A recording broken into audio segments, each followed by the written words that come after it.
महाराष्ट्र प्रदूषण नियंत्रण महामंडळाला 4 महिन्याने आली जाग। वृक्षतोडी संदर्भात कारवाई करण्याचे महापालिकेला उशिराने दिले पत्र।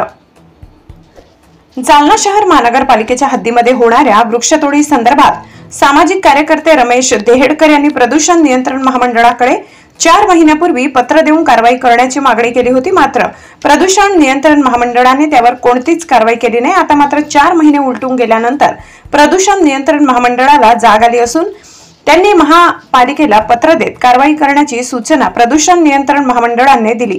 त्यावर सामाजिक कार्यकर्ते रमेश देहेडकर यांनी शनिवार दिनांक 19 एप्रिल रोजी तीव्र नाराजी व्यक्त केली।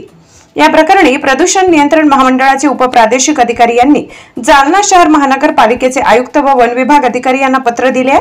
त्यांची एक प्रती आज रमेश देहेडकर यांना मिळाली। तब्बल 4 महिन्याने कारवाईचे पत्र देणे हे अत्यंत दुर्दैवी असल्याचे देहेडकर यांनी म्हटलंय। पर्यावरण रक्षणासाठी कार्यवाही करायला एवढा विलंब का होतो असा प्रश्न त्यांनी उपस्थित केला।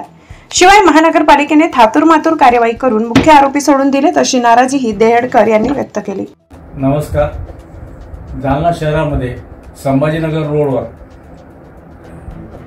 प्रचंड वृक्ष 40 ते 50 वृक्षांची कत्तल करण्यात आली। याबाबत जाहीर निवेदन दिले। काही संस्थांनी महानगरपालिकेला निवेदन दिले, पण महानगरपालिकेने यावर काहीच कारवाई नाही केली। त्यामुळे मी स्वतः मुख्यमंत्री पर्यावरण मंत्री यांच्याकडे तक्रार दाखल केली। त्यात प्रदूषण महामंडळाने दखल आत्ता घेतली। 4 महिन्यानंतर दखल घेऊन महानगरपालिकेला त्यांनी पत्र दिले की यावरती कारवाई करण्यात यावी। वन विभागाला पत्र दिले की यावरती कारवाई करण्यात यावी। वास्तविक इतका उशीर व्हायला नको पाहिजे होता। महानगरपालिकेने या बाबतीत प्रत्यक्ष आरोपी जे केले आहेत, थातुरमातुर आरोपी करून काहीतरी गुन्हे दाखल केलेले आहेत, कडक यावरती कारवाई करण्यात आलेली नाही।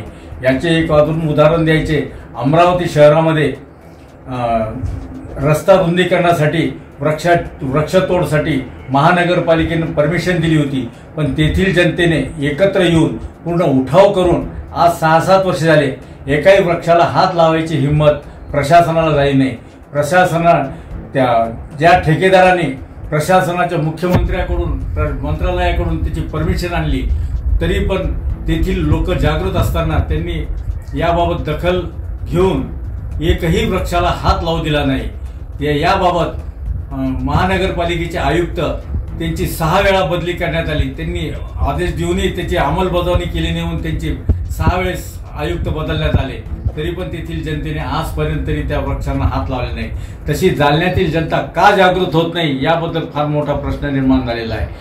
विकासाच्या बाबतीत जालना एकदम फारच थंड प्रवृत्तीचे लोक इथं आहेत ना। यांना 15 दिवस पाणी दिलं तरी यांना काही वाटत नाही। यांचे पथदिवे बंद असले तरी यांना काही वाटत नाही। आज महानगरपालिकेने रस्ते जे तयार केले, यामध्ये विद्युत खांबाचे प्रश्न फार मोठा पडलेला आहे। यामध्ये निविदा तयार होऊन आयुक्त का आदेश देत नाहीत हा एक फार मोठा प्रश्न निर्माण झालेला आहे। याबाबत जनताही एकदम थंड आहे। आज रेल्वे स्टेशन ते गांधी चौक यामध्ये दुभाजकासाठी रस्ता तयार करण्यात आला होता, पण ह्या विद्युत खांबाचे निविदाबाबत तक्रारी द्यायचे नाही असे कोणाला तरी, ज्याला निविदा उघडला त्याला द्यायचे नाही म्हणून यांनी मधातलं डिवायडरची जागा होती ती बुजवून टाकली आणि रस्ता मोकळा केला, पण विद्युत खांब यांनी हटवलेले नाही। याबाबत जनता काहीच करत नाही, हे फार मोठं दुर्दैव आहे। यावेळी मी जनतेला आवाहन करू इच्छितो की जनतेने जागृत होऊन महानगरपालिकेच्या प्रशासनाला धारेवर धरावं, आंदोलनं करावी, पण कोणी यात पुढे येत नाही। जर आले तर आपण नगरपालिका यात दखल घेईल। यात जिल्हाधिकारी सुद्धा दखल घेत नाहीत, त्यांच्याकडे निवेदन दिली पण ते पण दखल घेत नाहीत। तर जालना शहरातील नागरिकांनी जागृत व्हावे हीच आमची इच्छा आहे।